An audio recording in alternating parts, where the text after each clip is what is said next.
responsibility for a wide range of programs and kind of overarching set of responsibilities for our worldwide movement. And on many occasions when otherwise Mother Moon would deliver the speech, she will ask Mrs. Sunjin Moon to deliver the Founder's Address on her behalf. She's the General Director of the International Mission Foundation and Family Federation for World Peace International, which is in this very, very significant overall responsibility for our movement on behalf of her mother. So please welcome to present the Founder's Address. It's our honor to have her with us today, Mrs. Sunjin Moon.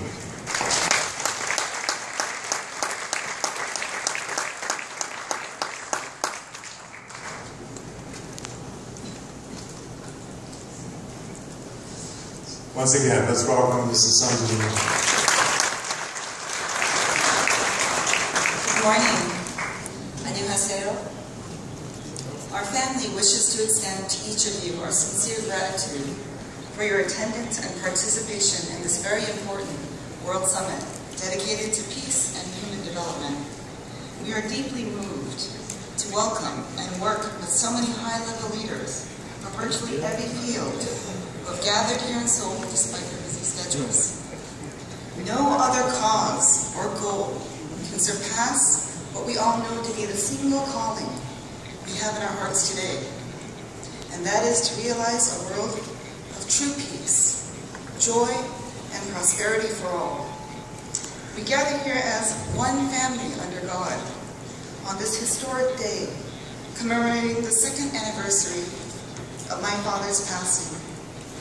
In this way, we honor his legacy, his life's mission, and treasured teachings, which call us to build a world of harmony, kinship, service, and faith, to commit ourselves in service to all of God's children around the globe. My father tirelessly dedicated every waking moment of his physical life to teach us to work together, to apply the principles of peace through true love. True love reaches to everyone, globally, and even to our enemies. It is the lifeline of this global consciousness that eternally links us to our Creator. It is what guides and calls us to live our lives for the sake of others. It is the only force that can bring the entire world into balance. True love is our eternal quest. From the time of our birth, throughout our physical lives, and even beyond our earthly existence, until we attain everlasting peace. That is why we find ourselves in the midst of very trying and unpeaceful times. Although we know in our hearts the peace and love we desire, it constantly evades us on a personal, family, tribal, national, and global level. Now more than ever are we faced with impending disharmony of war, disease, famine, environmental destruction, greed, corruption, and human rights violations all throughout the globe, threatening all members of the human family. Your Excellencies, religious leaders, ambassadors for peace, distinguished delegates from throughout the world, now more than ever, the world needs you. Our family is absolutely and wholeheartedly committed with this cause, and we will do our utmost to stand side by side with each and every one of you and your families to create one peaceful world under God. It has always been my father's tradition to deliver the Founder's Address at the start of every major conference. That task is now taken up by my mother, Dr. Jahan Moon.